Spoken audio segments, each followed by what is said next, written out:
புரட்சி தலைவர் காலத்தில் அவரது தலைமையை ஏற்று விசுவாசத்துடனும் உறுதியுடனும் செயல்பட்டார். புரட்சி தலைவருக்கு பின்னால் என் தலைமையை ஏற்று விசுவாசத்துடனும் உறுதியுடனும் செயல்பட்டு வருகிறார்.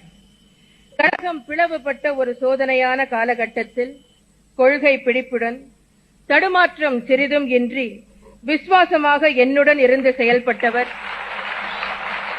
அன்பு சகோதரர் திரு செங்கோட்டையன் அவர்கள். 1989 சட்டமன்ற தேர்தலில் சேவல் சின்னத்தில் நின்று வெற்றி பெற்ற பெருமைக்கும் உரியவர் அவர். அருமை சகோதரர் செங்கோட்டையன் கடமையை உணர்ந்து செயல்படும் கடுமையான உழைப்பாளி. எத்தகைய கடினமான பணி என்றாலும் முகமலர்ச்சியோடு ஏற்று திறம்பட செய்து முடிக்கும் ஆற்றல் பெற்றவர். எப்போதும் சுறுசுறுப்பாக பணியாற்றுவதில் வல்லவர். பார்வைக்கு எளியவராக, பழகுவதற்கு இனியவராக, அனைவரிடமும் அன்பு செலுத்தும் நல்லவர், திறமைசாலி.